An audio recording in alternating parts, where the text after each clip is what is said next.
Assalamualaikum warahmatullahi wabarakatuh.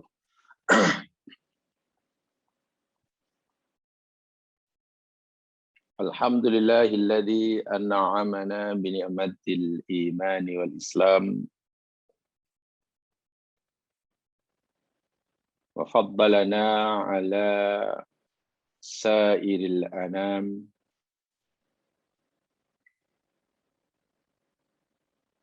Salatu wassalamu ala asyrafil anbiya wal mursalin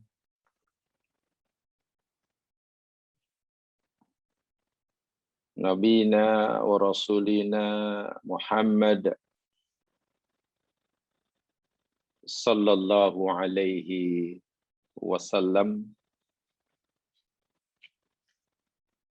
wa ala alihi wa ashabihi wa atba'ihi wa man ihtada bihadyihi wastanna bisunnatihi wa jahada fi sabilihi ila yaumil qiyam. Rabbi shrah li sadri wa yassir li amri wahlul 'uqdatam min lisani yafqahu qawli.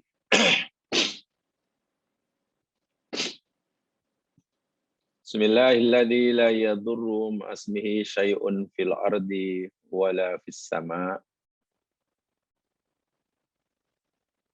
wa huwas sami'ul 'alim.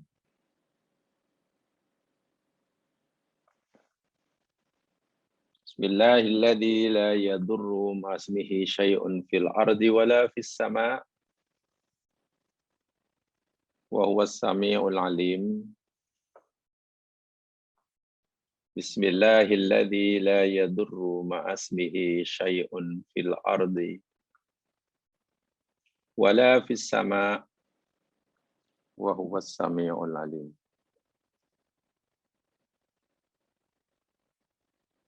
Qala Allah Ta'ala fi kitabihil karim ba'da a'udzu billahi minasy syaithanir rajim.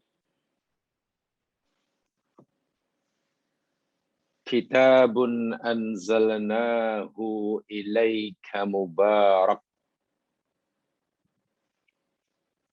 liyadabbaru ayatihi waliyadzakkara ulul albab.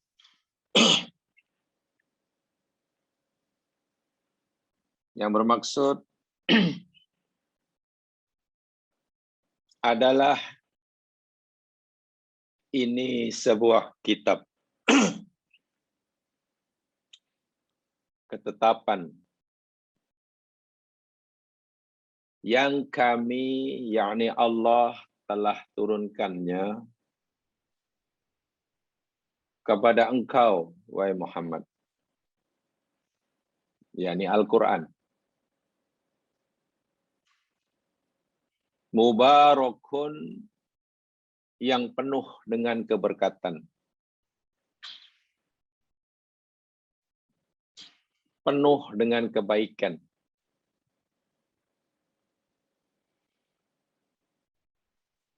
Matlamat dan tujuan Al-Quran yang diturunkan oleh Allah kepada Nabi yang isinya penuh dengan keberkatan itu ialah liyadabbaru ayatihi, supaya mereka, yakni manusia, termasuk kita, mau tadabbur akan ayat-ayatnya.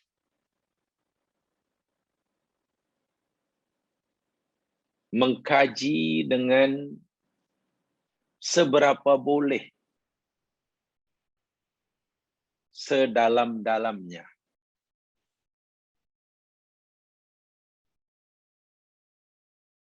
meletakkan ianya di hadapan kita,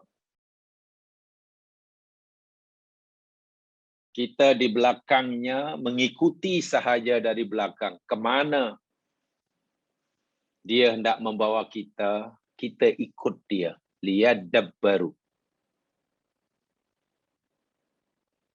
Yang kedua, Quran yang diturunkan tujuannya waliyadzakkara ulul albab.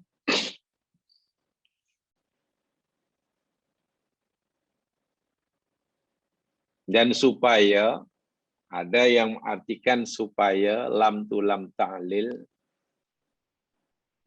ada yang menartikan lam ghoyah, kalau lam ta'lil, dan supaya ulul albab menjadikannya sebagai peringatan.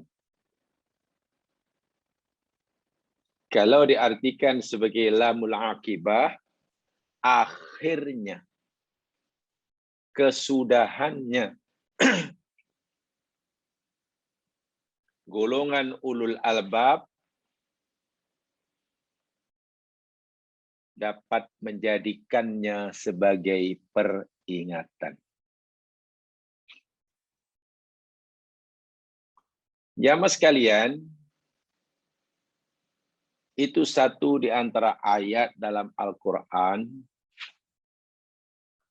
yang cerita tentang ulul albab yang sedang kita pelajari selama ini. Saya hanya ingin menekankan lagi sekali,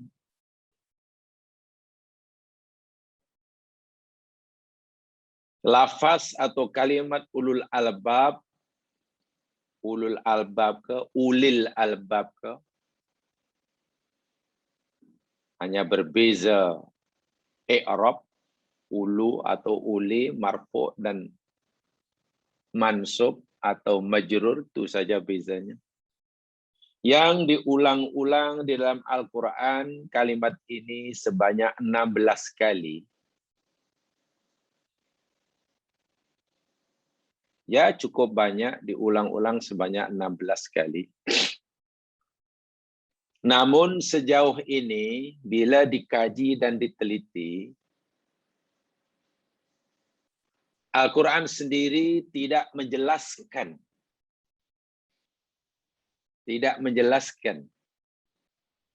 lafaz ulul albab ini secara Quran tidak menjelaskan secara definitif, tidak, tentang ulul albab. Sebaliknya, Al-Quran hanya menyebutkan tanda-tandanya, sifat-sifatnya. Jadi Quran tak kata ulul albab ialah bla bla bla, tidak ada. Quran tidak menjelaskan secara definitif. Hanya Al-Quran memberitahu kita tentang tanda-tandanya. Jamaah boleh kaji, boleh lihat semula kalimah ulul albab yang diulang-ulang sebanyak 16 kali itu. Coba kumpulkan itu dan coba lihat. Di sana hanya menunjukkan tanda-tandanya. Karena itulah mufassirin, yakni ahli tafsir, dahulu hingga sekarang, memberikan pengertian tentang ulul albab ini jadi berbeza-beza. Karena memang pengertian, penjelasan secara definitif tidak ada. Dan ini baik bagi kita karena ini menunjukkan betapa luasnya cakupan ulul albab itu. Tidak salah memberikan pengertian, definisi, penjelasan secara definitif asal mengambil kira sifat-sifat yang Al-Quran sebutkan itu sebut.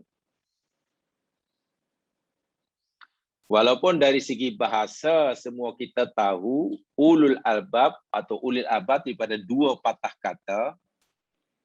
Satu ulu atau uli, kedua albab.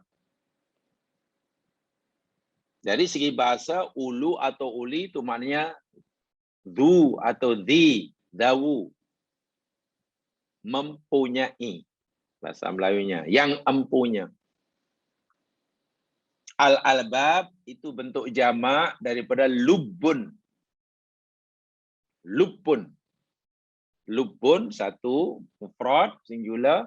Albab itu jamaknya. Terjemahan Melayu, lubbun itu isi. Lub itu isi. Lub itu inti. Apalagi sari. Yakni bahagian yang terpenting dari sesuatu.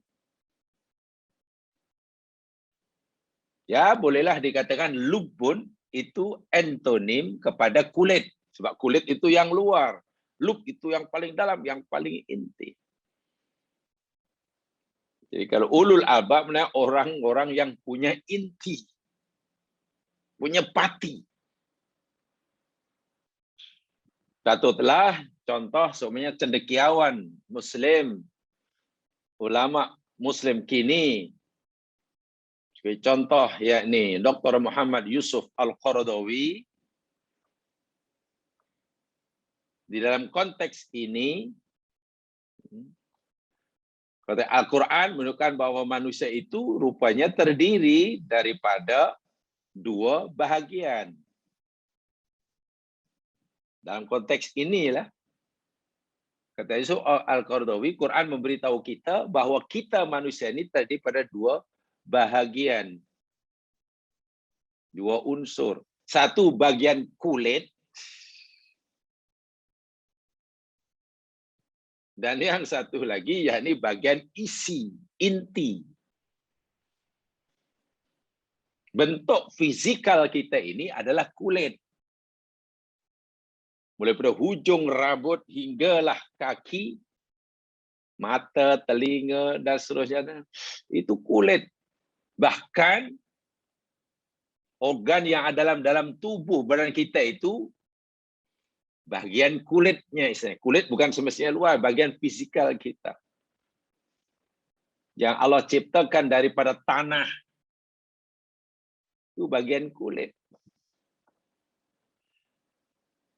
Tapi jangan lupa, kita juga ada bagian isinya, intinya. Tak kelihatan, karena ia berada di sebalik yang nampak ini. Yang nampak ini. Yaitu namanya lubbun itu.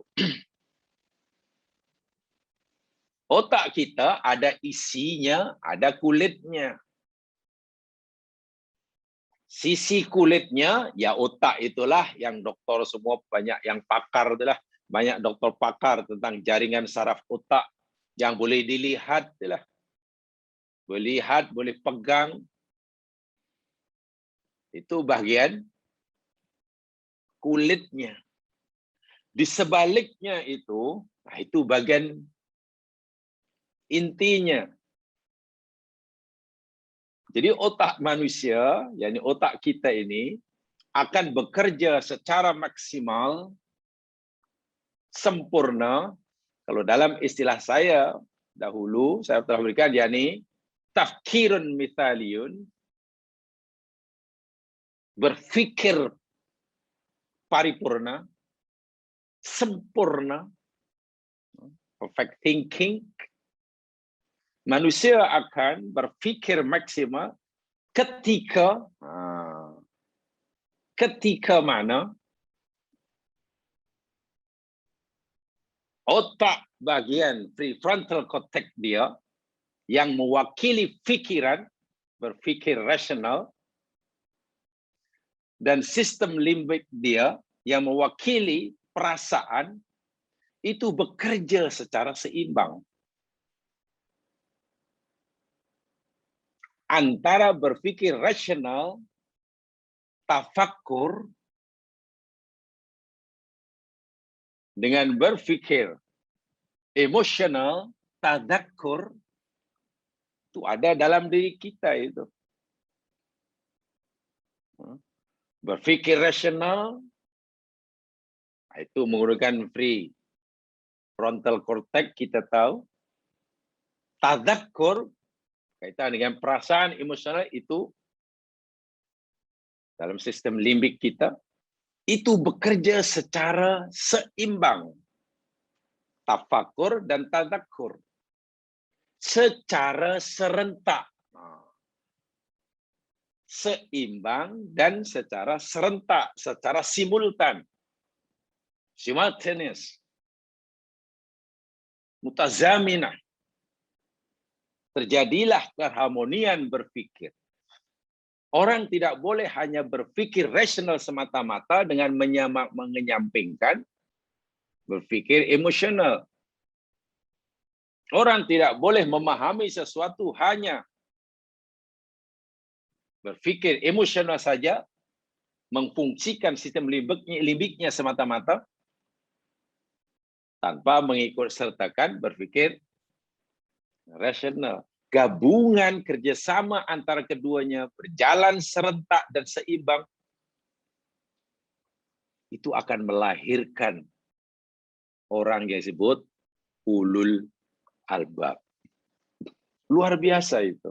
Tidak mudah memang. Tidak mudah. Gabungan antara tafakur dan tadakkur kalau dalam bahasa Al-Qur'annya. Tak boleh orang terlalu kedepankan saya tafakurnya, berfikir rasionalnya. Tapi perasaan tidak ada. Ini saya tekankan karena disinilah inti pelajaran kita itu. Bila kita mengkaji katalah sesuatu benda, memahami suatu benda ciptaan Tuhan, macam mana boleh saya? Ya contohlah umpamanya. Ayat yang sedang kita pelajari, ayat pertama ini, yang di situ walaupun hanya satu ayat, ayat pertama yang kita pelajari muka surat 3 itulah, yang selalu kita pelajari, jadi dari surah Al-Baqarah, ayat 164 itu, kan hanya satu ayat. Tapi di situ ada 8 ayat Allah. Tengok. Dalam satu ayat ini ada 8 tanda-tanda kuasa Allah. Oke. Dan 8 tanda kuasa Allah yang disebutkan dalam surah Al-Baqarah 164 ini, Allah suruh kita fikirkan.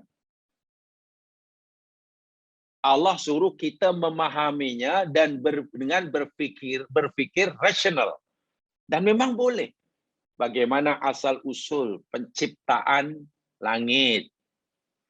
Bagaimana bumi asal-usulnya diciptakan dahulu kala. Ini boleh dipahami dengan berpikir rasional. Jadi brief on the cortex itu. Bagaimana silih pergantian malam jadi siang, siang jadi malam, apa kesannya? Kenapa berlaku seperti itu? Bagaimana kapal berlayar di laut tidak tenggelam? Apa yang berlaku dengan air ini sebetulnya? Itu boleh difahami dengan berpikir rasional. Turunnya hujan, Masya Allah. Bagaimana proses berlakunya hujan? Itu boleh difahami, boleh dikaji. Dan mengkajinya yakni dengan tafakur. Dengan tafakur, berpikir rasional. Dan setelah turun hujan pula, macam mana bumi yang asalnya tandus menumbuhkan pelbagai tumbuh-tumbuhan. Dari mana munculnya tumbuh-tumbuhan ini?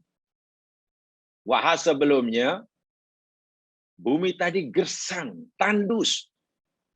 Bukan itu saja, macam mana tumbuh-tumbuhan boleh bermacam-macam warnanya, bentuknya, bahkan rasa buahnya.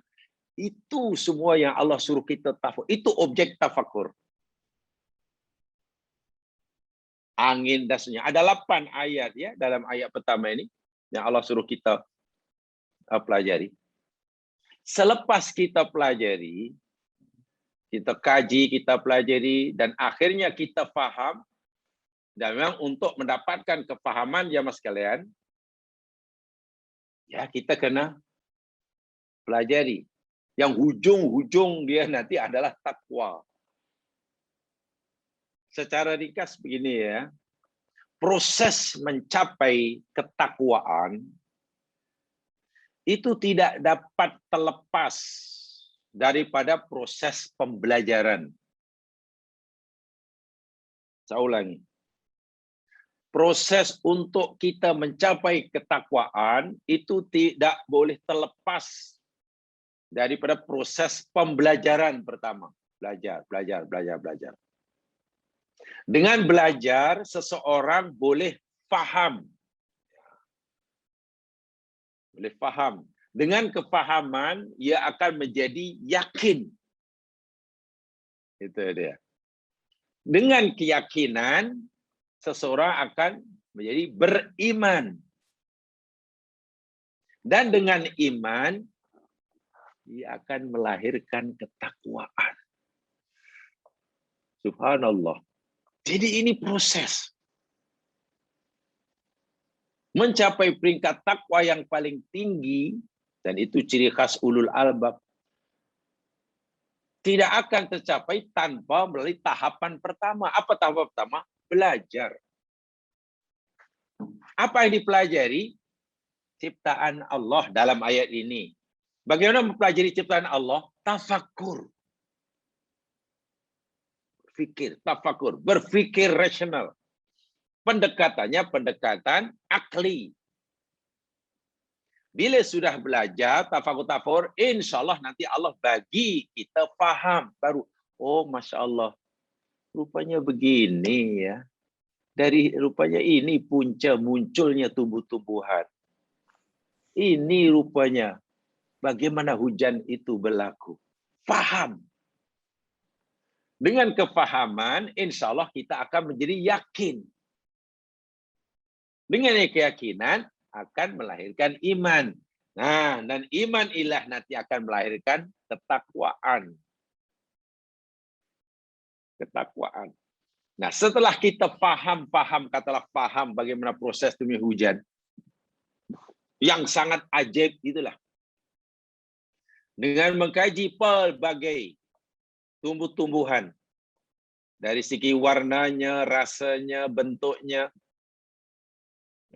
Setelah kita paham, pastilah dalam hati kita ada rasa takjub. Tiba-tiba perasaan kita, limbik sistem kita tersentuh. Ada perasaan kagum, takjub. Ya? Kemudian kita kata subhanallah.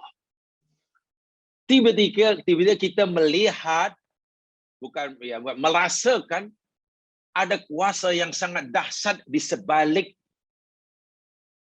apa yang kita lihat itu. Kuasa yang sangat dahsyat. Dan kita tiba-tiba merasa hina, merasa kecil. Nah itu namanya tadzakur. Tidak boleh terputus antara tafakur dengan tadzakur. Kita tidak boleh hanya jadi orang yang pandai dengan menguasai pelbagai ilmu.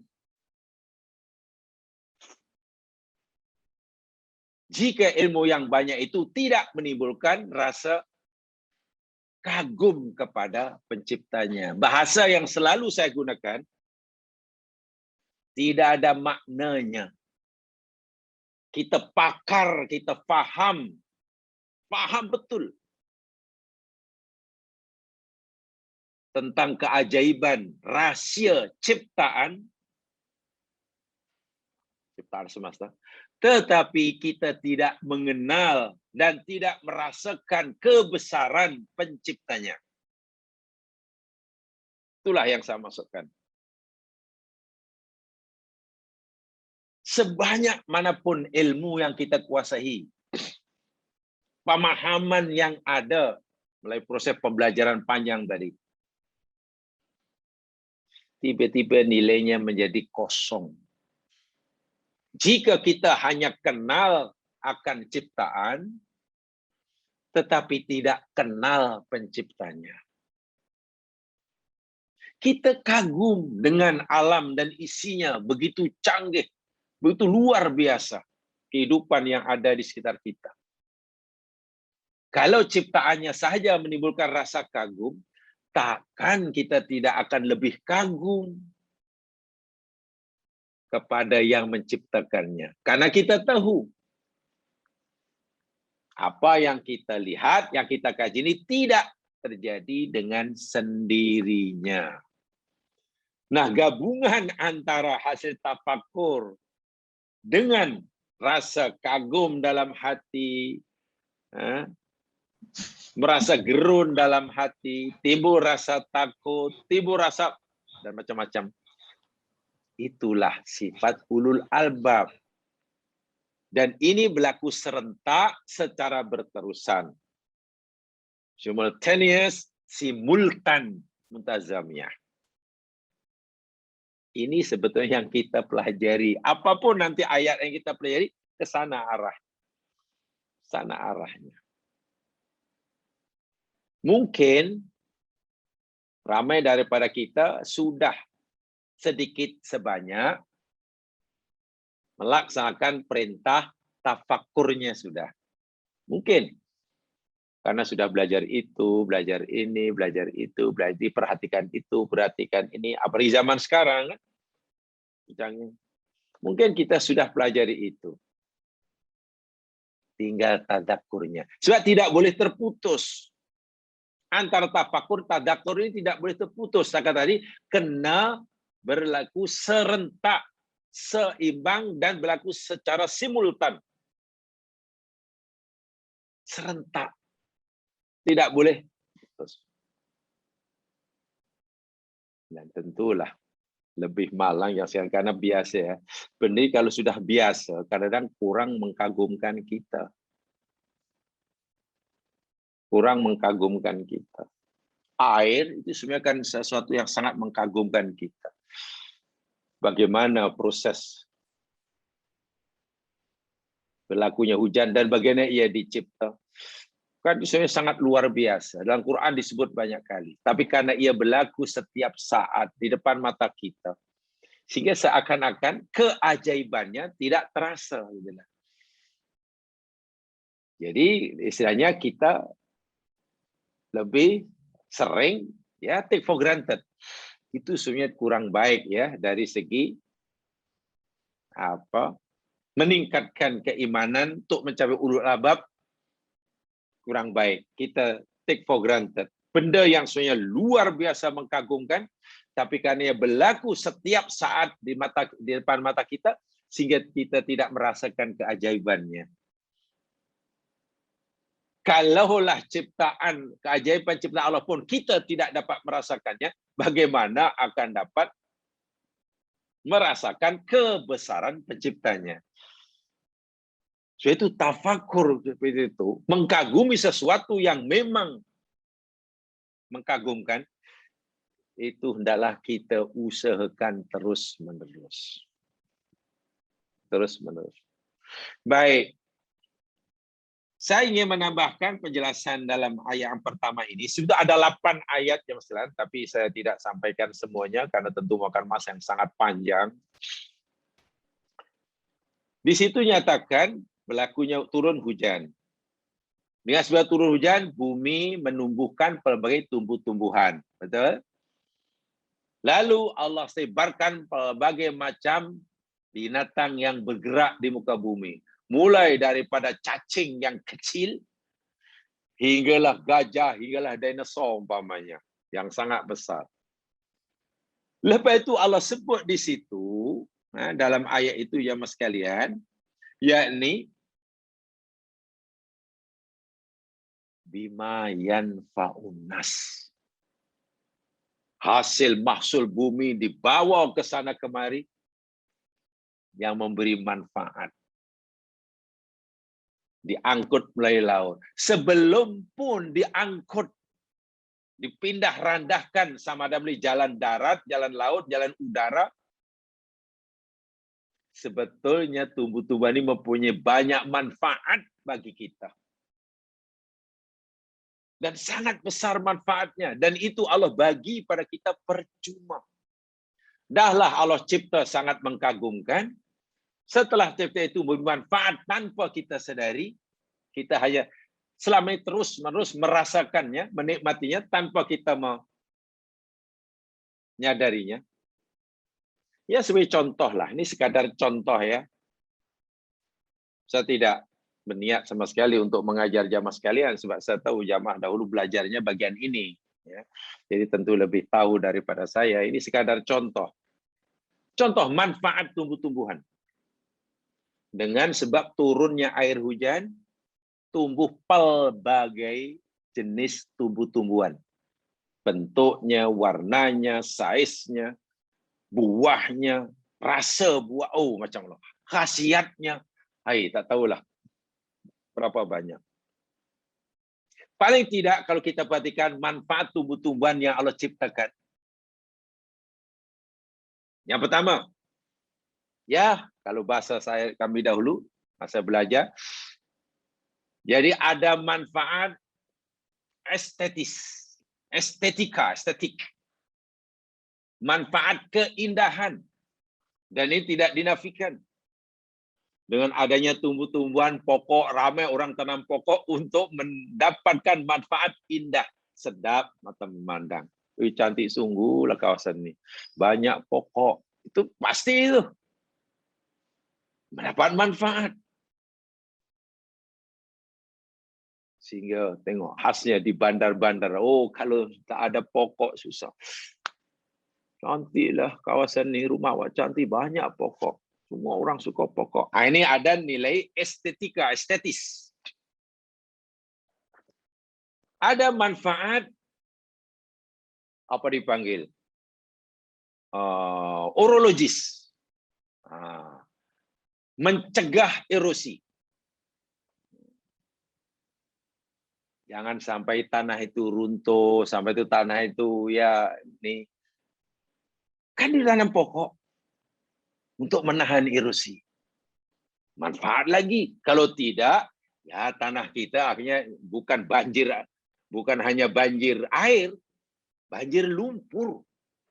Buktinya bila ada hutan ditebang, dibotakkan, lalu hujan lebat, apa yang laku? Bukan banjir air, banjir lumpur, banjir tanah. Karena sudah tidak ada pokok. Ada manfaat urologis. Ada manfaat hidrologis. Mengatur, apa istilahnya ya? Ya, air. Air. Banyak pokok, Masya Allah. Turun hujan. Boleh mempengaruhi tentang hujan. Mengaruhi tentang boleh menyimpan air. Masya Allah. Kita ada yang pelik ya. Macam mana ya? Di atas bukit boleh ada air, tak pernah. Sungai-sungai di bukit, airnya sentiasa mengalir. Wah, di bukit, tempat tinggi. Yang di bawah malah tak ada air. Jadi, tanaman berfungsi hidrologis. Tanaman, pokok-pokok juga mempunyai fungsi klimatologis. Menurunkan apa istilahnya? Suhu, temperature udara. Klimatologi. Tanpa ada pokok, wah, temperature udara di bumi kita tak tahulah jadi apa. Ini pengaturnya ini. Supaya kita hidup sentiasa dalam suhu, temperature yang sesuai. Ada lagi, contohnya, tumbuh-tumbuhan yang bermacam-macam itu mempunyai fungsi idafis. Idafis itu yakni punya tempat kehidupan satwa, kehidupan binatang-binatang, kehidupan burung, kehidupan monyet, kehidupan macam-macam lah. Gara-gara banyak pokok ditebang yang selama ini menjadi tempat hunian binatang-binatang seperti monyet, seperti musang. Karena kita tebang menjadi kawasan perumahan, monyet sudah kehilangan tempat tinggalnya, hanya cari pergi ke rumah kita, curi makan. Mana dulu ada monyet datang ke rumah? Dari mana tiba-tiba datang ke sini? Oh, tempatnya sudah kita tebang. Sudah kita hilangkan fungsi tanaman sebagai fungsi edafis. Tempat kediaman, tempat tinggal, tempat kehidupan satwa. Ini binatang-binatang hidup ini. Juga berfungsi sebagai ekologis. Menjaga keseimbangan alam. Pasti itu. Itu tidak dinafikan. Pokok tumbuh-tumbuhan itu berfungsi ekologis. Menjaga keseimbangan alam semesta.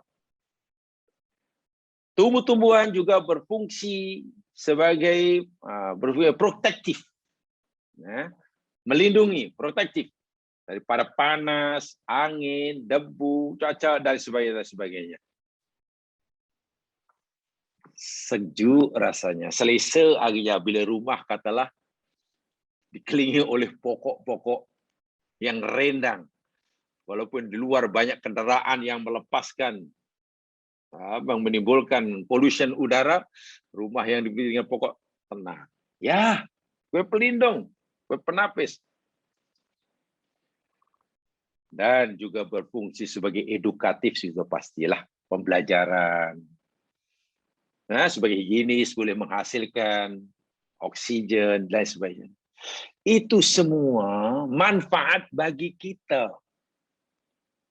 Yang jumlah manfaatnya tidak terkira. Yang tanpa itu semua sebenarnya kita tidak mampu hidup dengan mudah. Bila kita sudah pahami seperti itu, takkan hati kita tidak tersentuh merasa, ya Allah, kalaulah aku hidup di dunia ini sesuka hati, malunya lah. Sedangkan setiap saat diri ini menikmati belas kasihannya. Sedangkan setiap saat diri ini merasakan kasih sayangnya. Tiba-tiba diri ini hidup sesuka hatinya. Alangkah jahatnya. Tiba-tiba timbul perasaan begitu. Sekecil apapun kesilapan yang kita lakukan. Dengan menyalahgunakan nikmat yang Allah berikan sebagai tanda kasih sayang pada kita, tiba-tiba kesalahan yang kecil pun terasa berat. Nah, timbul perasaan merasa bersalah, timbul perasaan merasa bersalah besar walaupun kesalahannya kecil. Itu namanya tadzakur. Itu tadzakur. Dan itu adalah kesan daripada kefahamannya terhadap nikmat-nikmat yang Allah berikan di sekelilingnya setiap saat. Kalau itu boleh kita lakukan serentak setiap saat. Ya, insya Allah makom, darjat, ulul albab itu kita sudah mulai mendekati. Ya, walaupun mungkin belum tinggi sangatlah gelaran ulul albab, tapi sudah ada. Dan hidup mesti begitu. Hidup mesti begitu. Tidak boleh tidak. Tidak boleh tidak. Saya simpulkan seperti ini. Ayat yang pertama, saya tidak menerangkan ke semuanya. Semua ada 8 ya mas kalian ya. Ayat pertama, surah Al-Baqarah 164 ini ada 8 ayat yang Allah suruh kita pikirkan. Bila kita sudah faham, tentulah ikut kadar kemampuan kita masing-masing ya. Orang yang bijak pandai, ya tentulah lebih faham daripada kita. Sebab itu tadi saya katakan, kalau kita tidak mampu memahami sendiri, Tolonglah mari kita peruntukkan masa kita membaca hasil kajian orang yang mampu mengkajinya. Itu paling paling kurang. Bermakna kita tidak ada alasan bagi kita, tidak ada sebab bagi kita untuk tidak faham. Sebab kalau kita tak mampu mengkaji sendiri, memahami sendiri, memadailah insya-Allah membaca, memperuntukkan ada masa untuk kita membaca hasil kajian, pemahaman yang diberikan oleh mereka yang berkemampuan. Itu sudah, Masya Allah, sudah banyak membantu. Dan karena memang begitulah belajar itu. Sama ada orang yang pandai, punya kemahiran sendiri, belajar langsung, kaji sendiri. Maklum, dia saintis. Bagi yang bukan seperti mereka, ya melalui perantaraan dia lah. Cukuplah, saya yakin sajalah, saya baca ajalah hasil kajian awak. Sudah. Artinya setiap kita ini punya peluang. Sebab tanpa tafakur, jemaah sekalian, kita tidak mungkin tadakur dengan betul. Ya, tanpa tafakur, kita tidak mungkin tadakur dengan betul. Sedangkan ulul albab itu orang yang dapat menggabungkan, menseimbangkan antara tafakur dan tadakur. Seimbang dan berjalan secara serentak, simultan. Bagaimana mau tadakur yang betul jika tafakurnya belum ada? Ya, sebagai contoh lah yang saya katakan tempoh hari. Bagaimana hati kita akan merasa kebesaran Allah? Bagaimana hati kita akan merasakan yang diri kita ini kecil di hadapan Allah? Ketika kita menyebut Allahu Akbar, Allahu Akbar. Allahu Akbar kan zikir kan? Mungkin ketika menyebut Allahu Akbar, kita tidak merasakan kebesaran Allah. Mungkin. Kita hanya mengakui, meyakini Allah besar, tapi tidak merasakannya. Artinya, lubun kita belum tersentuh. Kita yakin Allah Maha Besar, tapi keyakinan kita bukan hasil tafakur. Berbeza dengan orang yang sudah mengkaji alam semesta. Mengerti kebesaran Allah di sana. Saya yakin bila menggunakan Allahu Akbar, nilai Allahu Akbarnya pasti lebih daripada kita yang belum memahami. Itulah maksud saya. Jadi, bila itu dapat dilakukan oleh setiap kita, zikir kita semakin berkualiti.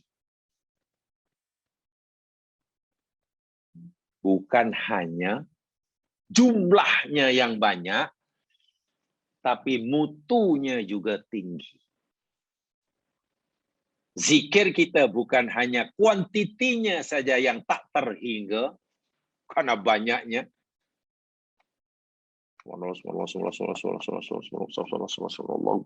Kadang-kadang macam itu aja.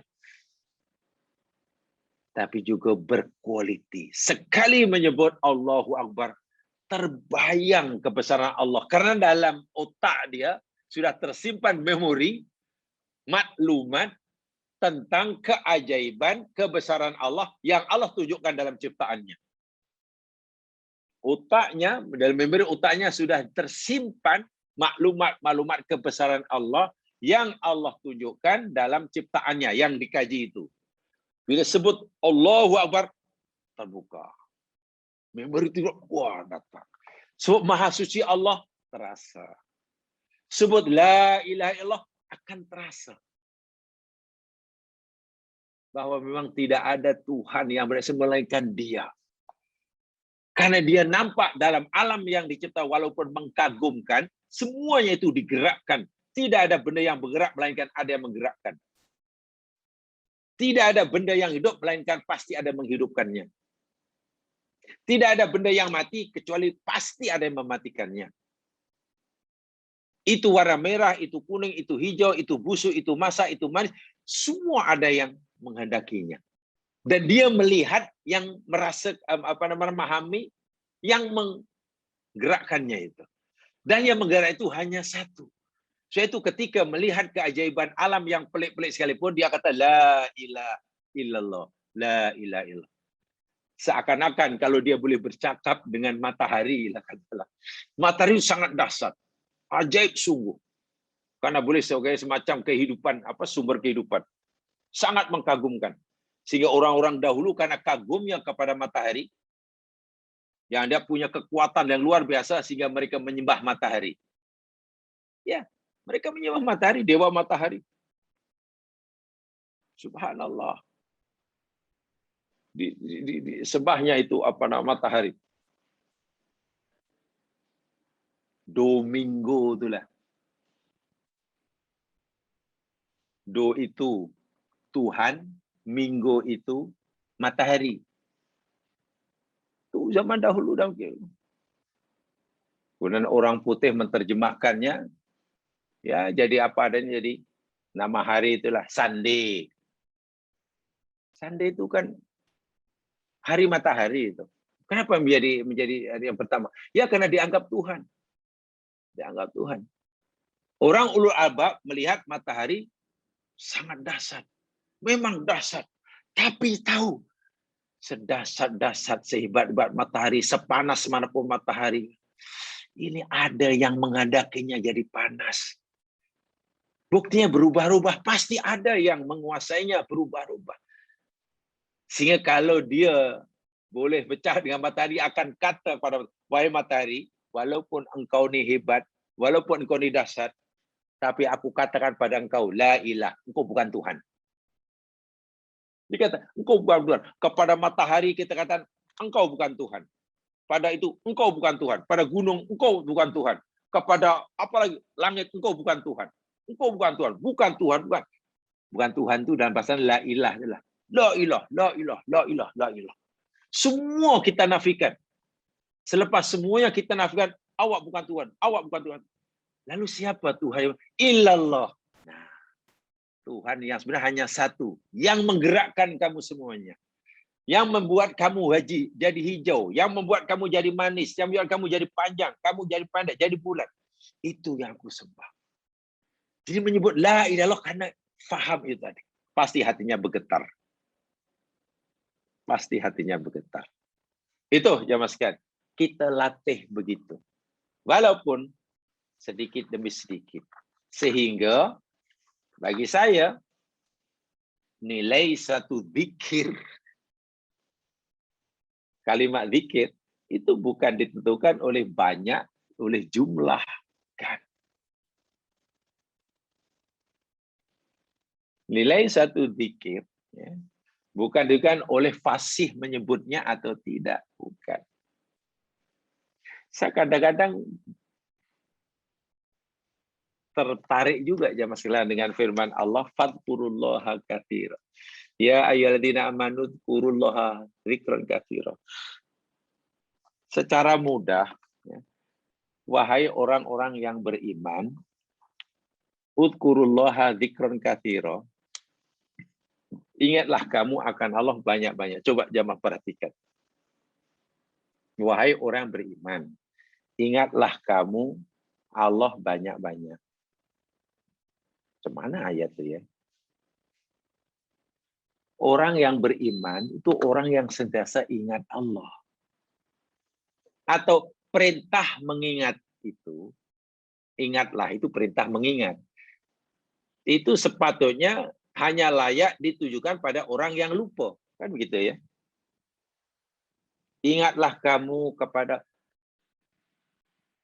arahan ingatlah itu hanya sesuai ditujukan kepada mereka yang lupa. Karena dia lupa kita kata ingatlah. Tapi kalau orang itu tak lupa, apa makna perintah ingatlah? Coba. Orang itu tidak lupa. Kenapa kita suruh ingat? Kita suruh, makanlah. Perintah makanlah itu, arahan makanlah, itu sesuai kita tujukan pada mereka yang tidak makan atau yang belum makan. Makan. Kawan tuh sudah makan. Pernah makan. Takkan, makanlah. Itu mungkin tak sesuai lah. Kan? Tak sesuai. Nah, disinilah sehingga ada memahami. Jika orang beriman disuruh oleh Allah, ingatlah kepada Allah, itu bukan bermakna orang beriman itu lupa Allah. Orang beriman dah ingat Allah. Kalau mereka sudah ingat, macam mana? Macam mana dia disuruh mengingati? Disinilah akhirnya timbullah tahapan-tahapan zikir. Marotibul dzikri ada di sana. Kalau orang itu lupa, patutlah suruh ingat. Tapi kalau sudah ingat, lalu apa makna ingatlah? Nah, di situ. Ya rupanya ada tingkatan itu. Orang mukmin sudah yakin bahwa Allah itu maha besar. Dan sentiasa ingat Allah itu maha besar. Maka ketika orang mukmin sebut Allahu Akbar, pasti dalam hatinya bukan hanya meyakini Allah maha besar karena selama ini memang sudah yakin, tapi yang dirasakan oleh orang mukmin, kebesaran Allah itu telah memenuhi hatinya. Akibat merasakan kebesaran Allah telah memenuhi jiwanya, tiba-tiba jiwanya merasa kecil, dirinya merasa kecil. Jadi membesarkan Allah bagi orang mukmin yang dah sentiasa ingat Allah, itu maksudnya mengecilkan diri sendiri. Paham ya? Membesarkan Allah itu kesannya bagi orang yang dah selalu ingat Allah, menganggap dirinya kecil. Atau menghilangkan sifat-sifat besar dalam hati. Itu kan mana Allahu Akbar. Allahu Akbar bukan sekadar ya Allah Maha Besar. Sebab kita kena faham ya sekalian. Allah itu Maha Besar.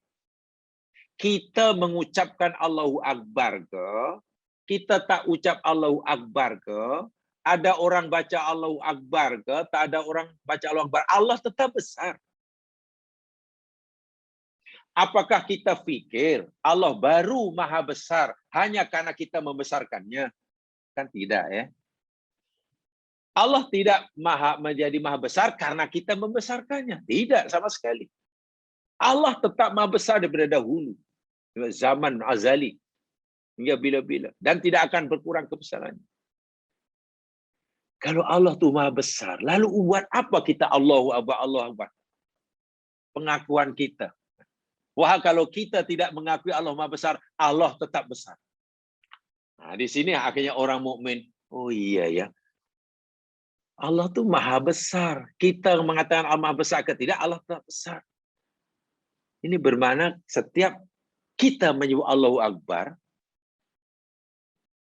kesannya mesti pada diri sendiri. Bukan kepada Allah. Allah tidak Allahu Akbar kita tidak memberi kesan apa-apa bagi Allah. Bukan hanya karena kita menyebut Allahu Akbar lalu Allah bertambah besar. Kalau kita kurang menyebut Allah kurang besarnya, Masya Allah, Subhanallah, tidak. Orang mukmin akan berpikir, ya kesannya mesti ke dalam. Nah, kesan ke dalam itu kaitannya bukan lagi di pikiran. Pikiran sudah ada dalam hati. Bermakna setiap kali kami menyebut Allahu Akbar, bahwa Allah yang Maha Besar, kami masih berusaha menghilangkan, mengeluarkan sifat-sifat kebesaran. Sifat-sifat kebesaran yang ada dalam diri ini. Karena yang berhak mempunyai sifat besar itu hanya Dia.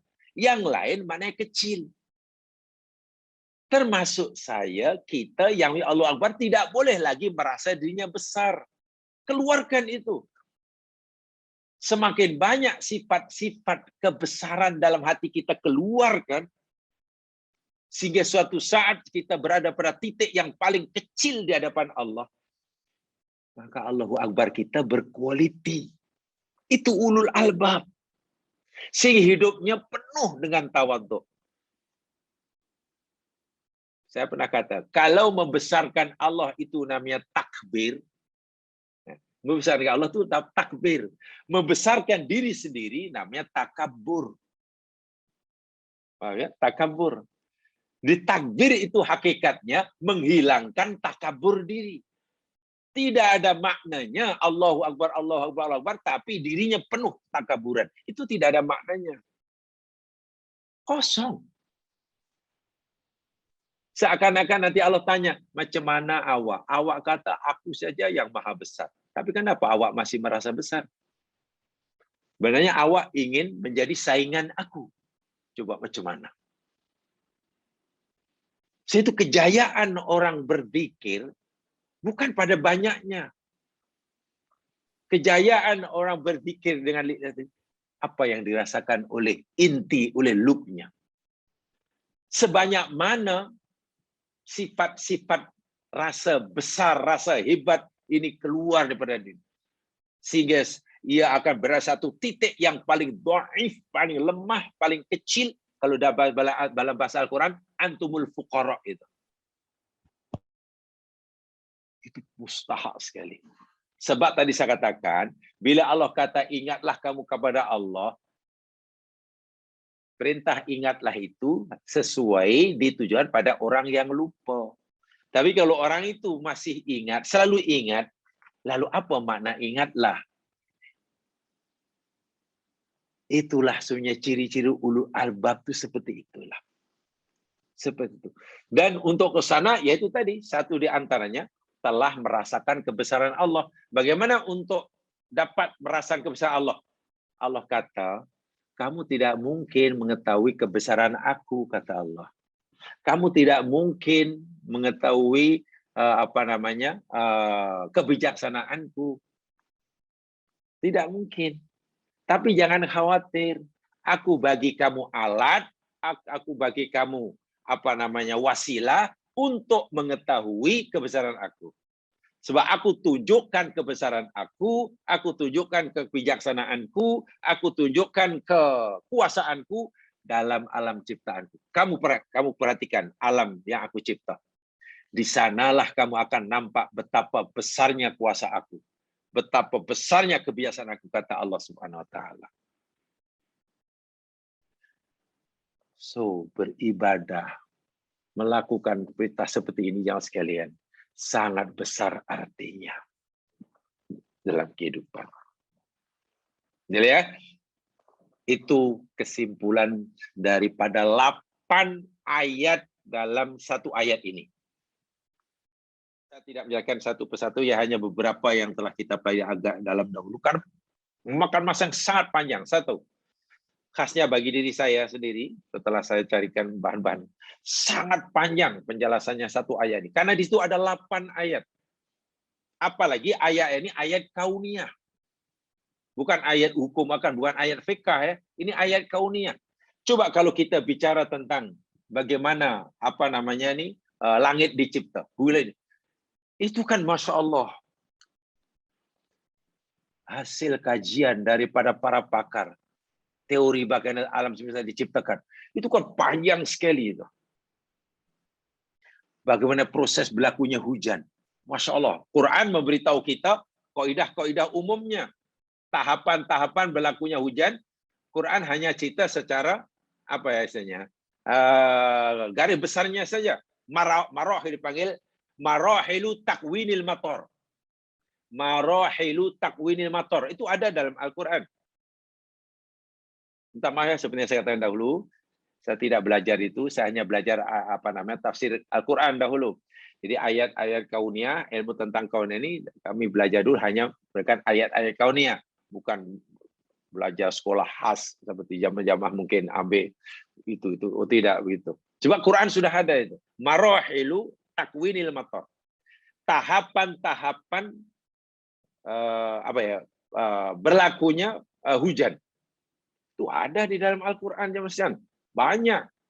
Satu di antara kata dalam surah An-Nur itu disebutkan tuh ada marhalatul isja namanya. Ada awap air naik ke atas lalu digerakkan. Marahirut ta'lif bainas sama dan minas sahab. Lalu jadi uap air itu sini tompok sikit-sikit, kemudian digerakkan, dikumpulkan jadi satu, lalu disusun di makin lebar, lalu makin tebal. Itu disebut. Kalau secara umum. marhalatul rukam. Marhalatul itu maknanya bertindih-tindih sehingga berat, tebal. Lalu di sanalah berlakunya proses kondensasi itu. Kondensasi itu berlaku di sana tuh, dipanggil mu'sirah, i'sar itu berlaku di sana. Minal mu'sirati ma'an sejaja. Mu'sirah itu kalau dalam bahasa saintifik, ya ini ada semacam proses kondensasi. Daripada bab air, kemudian juga jadi air, barulah marhalatul wadak. Mana yang sudah jadi air, karena air itu berat, sudah tidak mampu lagi menguap ke atas, maka graviti bumi akan memberi kesan jatuh ke bumi. Sikit-sikit, jatuh lagi. Itu sangat saintifik sekali penjelasan Al-Quran. Dan diuraikan oleh para pakarnya. Jadi sangat panjang, satu-satu ayat itu sangat panjang. Sebab itu saya tadi, saya persilakan pada jamaah sekalian untuk mengulang kaji semula. Saya katakan ulang kaji karena saya yakin kebanyakan jamaah sekalian pasti dahulu belajarnya itu. Masa sekolah dahulu, sekolah menengah masih belajar itu semua, belajarlah saya yakin. Jadi saya mengulang kaji. Dan itu bukan ilmu yang sia-sia. Saya katakan bukan ilmu sia-sia. Siapa yang belajar pokok, siapa yang belajar hujan, siapa belajar besi, siapa belajar elektrik, siapa belajar gunung, siapa belajar hutan, siapa belajar hayawan, tentang yang belajar zoologi, botani, biologi, itu bukan ilmu sia-sia. Bukan. Itu ilmu alat yang sangat penting. Syaratnya kita gabungkan dengan tadakur kita. Syaratnya kita yakinkan diri kita yang kita kaji itu ciptaan. Tujuannya supaya kita lebih kenal penciptanya. Masya Allah. Itu ulul albab itu. Itu ulul albab. Jangan dianggap itu ilmu dunia. Tak betul itu. Sebab sekarang ini ada semacam itulah dikotomi ilmu. Wah, ini ilmu akhirat, ini ilmu dunia, ilmu agama. Itu bagi saya termasuk yang tidak setuju. Bukan saya, maksud saya pelajaran yang saya terima daripada belajar dulu, daripada pensara-sara. Saya mengikuti yang tidak setuju pembagian dulu. Ini ilmu dunia, ini ilmu akhirat, ini ilmu dunia, ini ilmu agama. Selagi ilmu itu datang daripada Allah, yaitu ilmu Allah lah. Yang kita mesti pelajarinya. Karena ada pembagian ini, orang yang akhirnya berpikir sederhana. Kalau itu ilmu dunia, buat apa aku belajar? Kalau aku belajar yang ini. Masya Allah. Rugi serugi-rugi. Rugi serugi-ruginya. Inilah yang akibat menghasilkan. Akibat kita salah membagi itu. Sebenarnya tidak perlu ada pembagian itu. Bahkan ada lagi dahulu, saya masih ingat. Dulu pernah, sekarang sudah kurang kedengaran. Kita mesti ada mengislamkan sains. Islamisasi sains. Mengislamkan ilmu sains umpamanya. Istilah itu nampaknya glamour. Mengislamkan ilmu sains namanya. Mana sains diislamkan? Sains itu sudah Islamik apa? Pokok yang seperti itu memang dah Islam dah. Coba cari mana ciptaan Allah di muka bumi yang tidak sujud kepada Allah menurut Al-Quran. Semuanya sujud. Katak yang hidupnya seperti itu. Bumi yang berpusing seperti itu. Lawa yang keluarnya malam hari. Pokok yang tumbuh-tumbuh itu semuanya sujud. Tidak ada ciptaan Allah di muka bumi, bulan dan sini melainkan semuanya sujud pada Allah. Walillahi yasjudu ma fis samawati wal ardh. Segala yang di langit di bumi sujud. Bila sujud, mana sudah muslim. Jadi macam mana kita nak mengislamkan sains? Sains itu sudah muslim. Jadi yang betul sebenarnya bukan islamisasi, mengislamkan ilmu sains, mengislamkan saintis. Itu yang betul. Mengislamkan saintis itu yang betul. Sebab mungkin saintisnya belum muslim. Ilmunya sudah. Ini bagi saya istilah-istilah yang nampaknya sederhana, tetapi boleh mengelirukan jemaah sekalian. Boleh mengelirukan.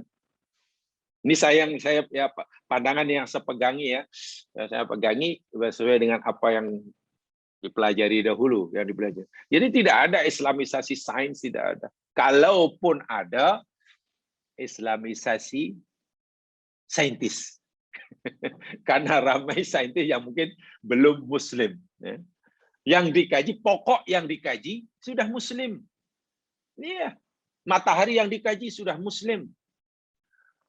Virus corona yang sedang melanda itu sudah muslim itu. Kehidupan virus corona itu jamaah sekalian. Kan coronavirus ini, COVID-19, itu 100% ikut peraturan yang Allah tetapkan buat dia. Bagaimana ia berlaku, bagaimana bla bla bla. Itu semua 100% ikut ketentuan sunatullah. Muslim itu. Pengkajinya saja mungkin yang belum muslim. Belum muslim. Hanya muslimnya alam semesta, sujudnya alam semesta, menurut kita ada istilah sujud ittirori. Itu betul lah. Ibadahnya ibadah ittirori, buat ikhtiari, itu betul. Tapi kan sudah beribadah, sudah mengisahkan Allah, sudah mengisahkan Allah. Jadi salah mengatakan, oh ini ilmu dunia, yang ini ilmu akhirat, ini ilmu dunia, ini ilmu agama, itu bagi saya tak perlulah ada pembagian seperti itu, ya. Tidak perlu. Sehingga kesannya bagi orang tak paham nanti seakan-akan kalau belajar ini karena tidak dikatakan ilmu dunia sia-sia, pahala tak dapat, tidak memberikan apa-apa manfaat di alam kubur. Wah, itu bagi saya sangat besarlah kesan negatifnya bila tidak difahami dengan baik oleh orang awam khasnya. Jadi hati-hati ya membagi itu. Jamaah rahimakumullah. Jadi minta maaf, saya cukupkan penjelasan saya itu karena memang secara jujur, secara pribadi, ayat yang pertama itu ada 8 ayat itu sangat panjang. Saya sendiri merasa panjang dan mungkin jamaah pun lagi. Bila nak habis satu ayat, saya yakin bukan habis itu. Tapi karena belajar kita ini ulul albab, ya. Bukan belajar fiqh ya. Jadi yang dikaji pula alam kan susah. Pasti panjang lah. Baik, sekarang mari kita masuk kepada ayat yang kedua sajalah. Ayat yang kedua, karena sudah lama agaknya tidak bertukar-tukar ayat, pindah-pindah. Sekarang masuk ayat yang kedua, muka surat 4. Ayat kedua, 4. Apa pengajaran yang boleh kita ambil daripada ayat kedua dalam konteks pembelajaran kita ini berfikir ulul albab ini?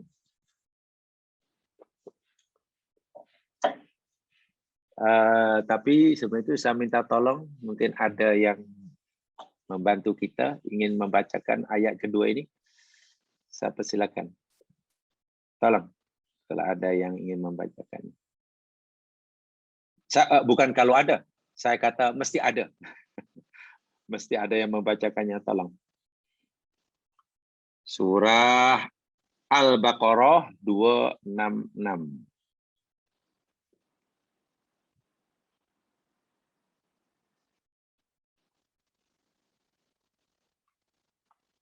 Salah?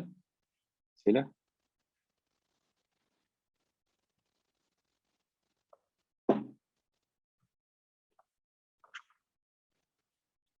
Wah, daripada lama sangat menunggu, Saudara Imron.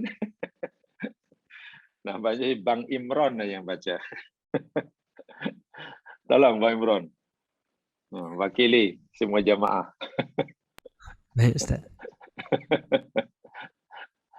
Sila. 266 Al-Baqarah ya, Ustaz. Ya, ayat yang kedua tuh. Dalam buku ayat yang kedua. Muka surat 4. Buku aja. Ayat waddu tu ke? Ya, betul. Surah Al-Baqarah ayat 266. Betul. A'udzu billahi minasyaitonir rajim. أيود أحدكم أن تكون له جنة من نخيل وأعناب تجري من تحتها الأنهار وأعناب تجري من تحتها الأنهار له فيها من كل الثمرات وأصابه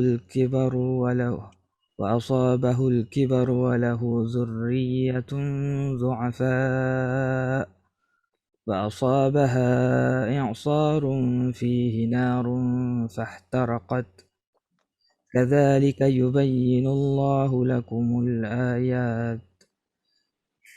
الآيات لعلكم تتفكرون. Terima kasih, Masya Allah. Tabarakallah. Ayat yang kedua ini, surah 4 ini jamaah sekalian, tajuk utamanya yakni bicara tentang matalul amal li ghairillah. Ya. Tajuk yang ayat kedua ini, tajuk utamanya lah satunya yakni matalul amali li ghairillah. Perumpamaan beramal bukan karena Allah. Sebab kalau kita nak melihat bagaimana hakikat amalan yang dilakukan oleh seseorang bukan karena Allah itu macam mana? Rupanya macam mana, akibatnya macam mana, kan abstrak itu, kan tak nampak. Jadi untuk memudahkan memahaminya, beramal bukan karena Allah itu akibatnya macam mana, Allah bagi perumpamaan yang boleh dilihat oleh mata kita.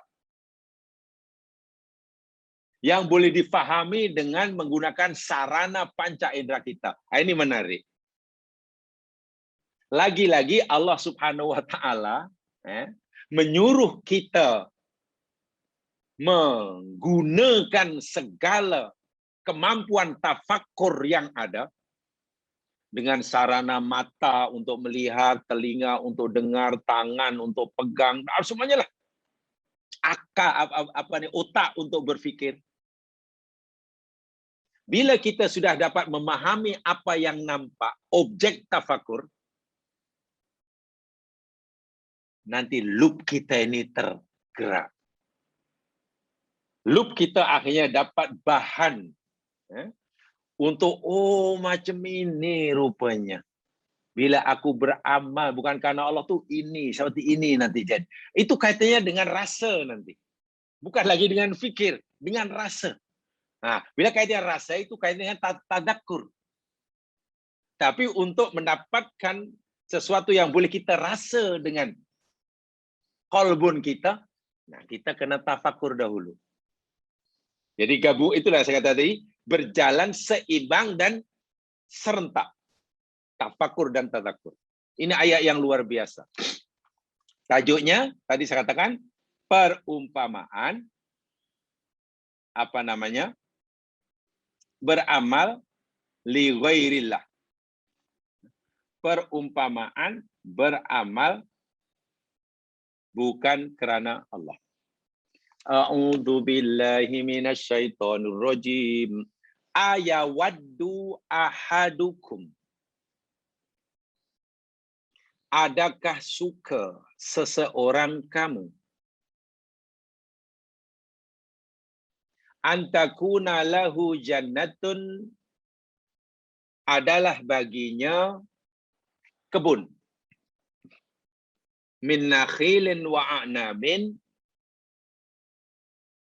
kebun tamar dan anggur, tajri min tahtihal anhar, yang dalam kebun itu mengalir, di dalam kebun itu air. Jadi kebun itu subur, kenapa? Airnya cukup. Dan airnya ada di situ. Mata airnya ada di situ. Masya Allah. Gambaran yang indah sekali.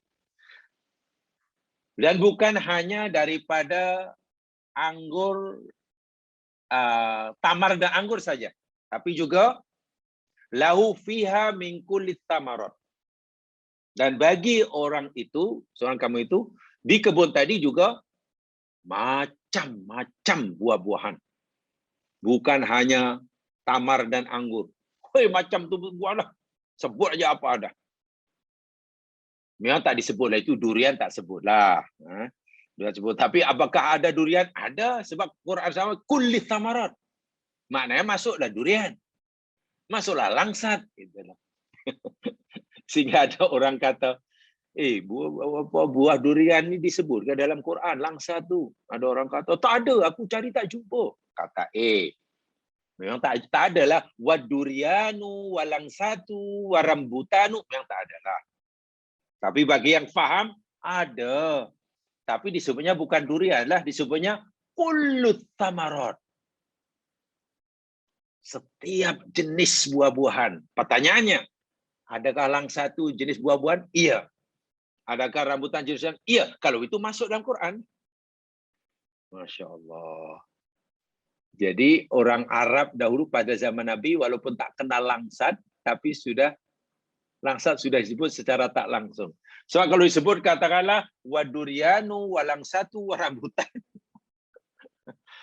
Pastilah orang yang hidup pada zaman Nabi mesti terpinga-pinga tu. Tanya pada Rasulullah, ya Rasulullah, ini kami tak tahu nih buah apa yang disebut nih. Walangsatu ni apa? Sebab pada masa itu belum ada, tanah Arab mana ada. Jadi bingung kan? Tapi Quran sudah sebut kulit tamarot. Maknanya Allahu Akbar. Ini kebun yang paling subur. Sumber mata pencarian ekonomi yang luar biasa bagi pemiliknya. Wa asabahul kibar, dan pemilik kebun yang mengusahakannya bertahun-tahun tadi sekarang sudah menginjak umur tua. Ditimpa umur kibar itu tua. Ya, umurnya sudah lanjutlah. Mengusahakannya pada umur muda, sekarang sudah tua. Dahlah dia tua, sudah kurang lagi keupaya untuk bekerja. Kemudian, walahu dzurriyyatun du'afa. Dia juga mempunyai anak cucu dzurriyyat yang masih kecil-kecil, yang lemah, yang perlu disara. Perlu dibagi makan. Tapi orang yang dah tua tadi tak khawatir. Tak apalah nak, tak apalah cu. Atuk pun sudah tua, tak mampu lagi ni, kamu masih kecil. Tapi jangan khawatir. Sekejap lagi kebun atuk akan mendatangkan pulangan yang berlipat ganda. Jangan khawatir, kita akan senang. Sekejap lagi kita akan menikmati hasil jerih payah titik peluh kita. Seronok. Dia seronok. Tak payah khawatir kerana tak lama lagi. Sudah tiba masa untuk apa dalam itu? Harvest. Untuk menuai. Untuk menuai. Malangnya ketika ia sedang menunggu masa beberapa ketika untuk menuai, menikmati hasil jerih payah bertahun-tahun, cucu pun sudah yang akan menjadi tanggungjawabnya untuk disara. Fa'asobaha iksorun. Lalu menimpa kebun yang tinggal menunggu masa untuk dituai hasilnya itu, ditimpa iksorun, angin. Ini bukan angin biasa, nanti dijelaskan. Yang di dalamnya ada air, ada api. Panas. Fahtarokot, lalu angin itu membakar, hangus, licin tanaman tadi. Habis. Sekarang bagaimana agaknya perasaan? Ini kaitannya dah jadi perasaan. Kita suruh fikir dahulu, tengok-tengok ada orang mengusahakan kebun daripada umur muda. Rajin. Setelah penat, dah tua, kebunnya sudah tiba masa untuk menuai, tinggal beberapa hari istilahnya. Cucu pun kekeriangan, dia pun sudah mengharapkan kita akan bahagia, kita akan senang lenang sekejap lagi. Menunggu. Tiba-tiba kebunnya tadi dilanda puting beliung, licin, tidak berhasil memetik walaupun sebiji buah. Macam mana? Sementara dia sudah tua, nak mengusahakan semula dah tak larat. Cucu cicit yang masih kanak-kanak. Ya. Nah, ini kaitannya sudah kepada tadzakur. Kaitannya sudah perasaan macam mana agaknya kalau itu berlaku pada diri kita. Tentang kebunnya boleh dilihat, boleh diusahakan, oh cantik, cantik, cantik. Tafakur. Ya. Bila sudah hancur, mana dah sia-sia, macam mana perasaannya? Itulah Allah beri perumpamaan bagi amalan yang dilakukan bukan karena Allah. Ingat ya jemaah sekalian, ayat ini kalau kita baca di ayat sebelumnya, itu cerita tentang amalan yang bukan karena Allah. Riak lah contohnya. Beramal banyak. Banyak.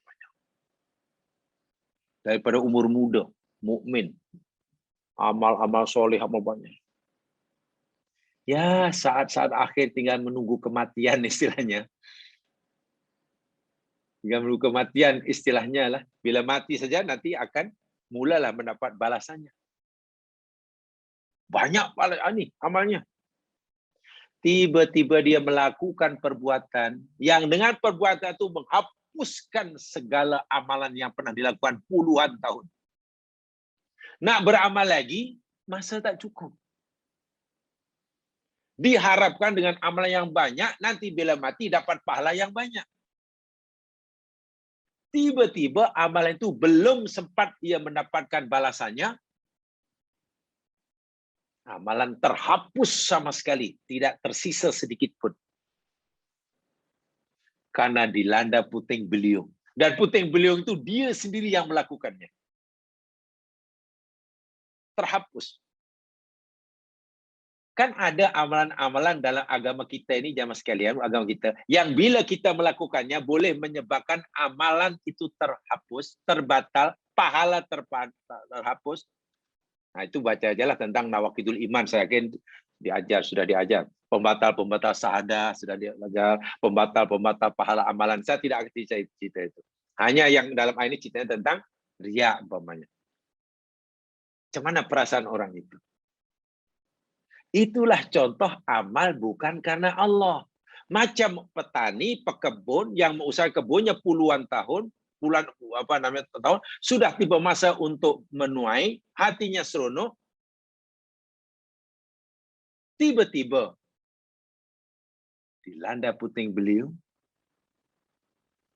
hancur, bukan sekadar tidak berjaya memetik hasilnya, nak mengerjakan semula, mengusahakan semula, dah tak larat. Kerugian yang sangat-sangat dasar. Allah kata, kadzalika, macam itulah yubayyinullahu lakumul ayat. Allah menjelaskan kepada kamu ayat-ayatnya, la'allakum tatafakkarun. Nah, ini menarik. Supaya kamu berfikir dahulu. Berfikir dahulu, maknanya fahami betul-betul contoh yang aku berikan pada kamu. Seolah-olah Allah berfirman begitu. Contohnya apa? Si pekebun tadilah. Sebab itu boleh difikirkan. Bukan hanya dirasakan. Mengusahakan benda yang nampak. Kebun benda yang nampak. Tanam benda yang nampak. Mengusahakan tanah benda yang nampak. Membaja benda yang nampak. Menyiram pokok benda yang nampak. Semua kan boleh difikirkan itu. Tentu perlu modal yang tidak sedikit, tenaga yang tidak sedikit, masa yang tidak sekejap. Berbaloilah. Akhirnya, berbaloi. Tinggal beberapa hari lagi. Bila kita sudah fikir itu, ketika orang berharap sangat sekejap lagi akan bahagia hidupnya, tiba-tiba yang diusahakannya lenyap sekelip mata. Luar biasa. Jamaah sekalian, kalimat yang Allah pilih dalam ayat ini luar biasa. Menunjukkan bahwa kebun tadi bukan kebun biasa. Yang Allah jadikan perumpamaan bagi amal yang bukan amal biasa. Tapi amal luar biasa. Karena kebun yang Allah contohkan itu pun kebun yang luar biasa. Bukan kebun yang biasa. Nah, Allah bagi contoh pada kita bukan kebun yang biasa, tapi kebun yang luar biasa. Bagi amalan yang tentu amalan yang luar biasa, amalan yang besar-besar, bukan amalan yang kecil. Logiknya, kalau yang terbatal itu amalan kecil, ya memang rugilah. Tapi kan kerugiannya tak seberapa, sebab yang terbatal hanya amalan yang pahalanya sedikit. Tapi coba bila yang terbatal itu amalan fardu yang menentukan neraka atau surganya seseorang. Coba. Jadi, menggerunkan sekali. Mari sekarang kita tafakur dahulu, kita renungkan dahulu contohnya. Karena contohnya nyata. Yang nyata ini bukan hanya kita imani, benda yang nyata kita fikirkan. Sebelumnya saya ingin sampaikan jemaah sekalian, sebab background ayat ini, sebagaimana yang dikatakan oleh Imam Bukhari. Ada sejarah, ada cerita di sebalik ayat ini. Ini dalam hadis Bukhari daripada Umar bin Khattab.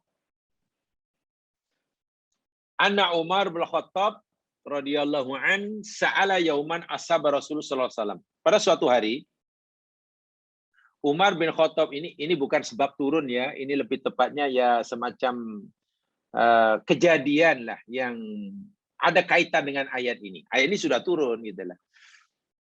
Berlaku pada zaman Umar. Pada suatu hari Umar bin Khattab bertanya kepada sahabat-sahabat Nabi yang lain. Fima tarawna hadhil ayati nuzilat.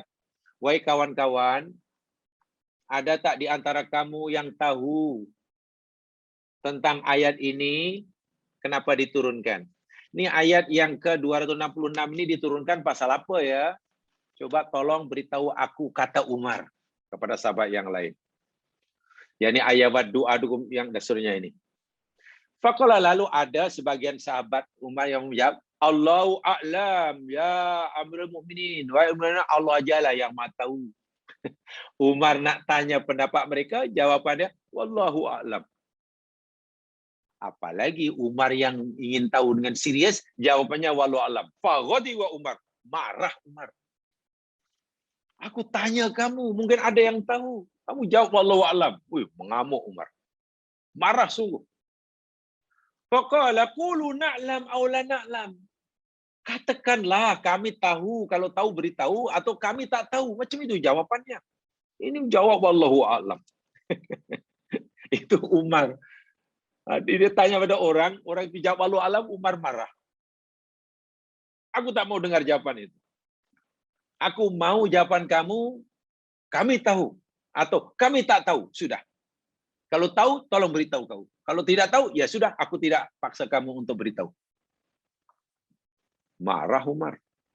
Faqala Ibnu Abbas, waktu itu Ibnu Abbas berkata, fi nafsi minha syai' ya Amirul Mukminin. Wahai mukminin, sebenarnya dalam hati kami ada perasaan yang tak sedap, yang tak baiklah. Kami tahu sebenarnya, tapi dalam hati saya ada perasaan yang tak baik. Berat sekali nak mengutarakan. Itu Ibnu Abbas. Ibnu Abbas tahu, tapi nak mengutarakan, memberitahu berat. Ada sesuatu yang sesak rasanya. Takut luar biasa. Sehingga tak berani nak cerita. Faqala Umar. Umar kata, ya ba'na ahi, kul, wala tahqir nafsak. Ya anak saudaraku, Ibnu Abbas, ceritakan saja apa yang kamu tahu. Jangan kamu hinakan diri kamu. Jangan.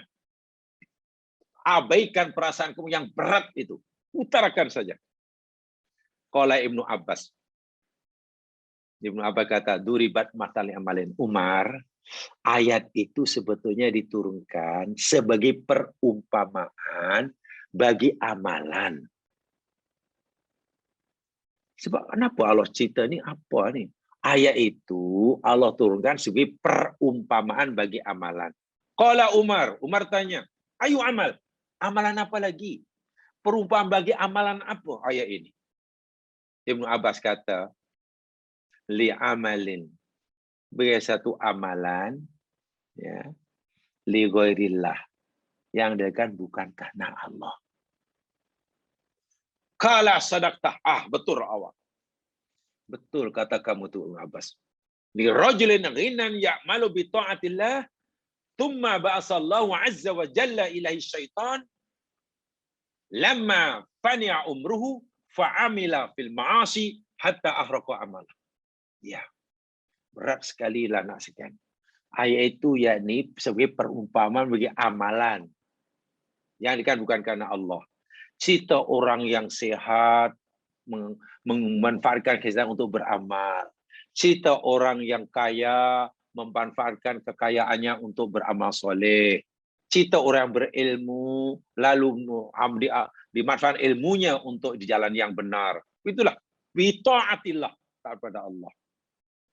Lama dia beramal jadi orang soleh. Kemudian tiba-tiba adalah setan entah datang dari mana, datang pada orang soleh ini membujuknya, merayunya, memperdayakannya. Bujuk-bujuk, setan tahulah, iblis tahulah. Memang tak suka, tak seronok tengok orang baik. Selagi masih hidup, sebaik manapun, oleh iblis akan digoda. Lama fania umru, ketika orang soleh ini sudah tua, jangka hayatnya tinggal beberapa saja, termakan rayuan setan, lalu melakukan amalan perbuatan maksiat. Yang amalan maksiatnya itu kesannya menghapuskan seluruh amalnya.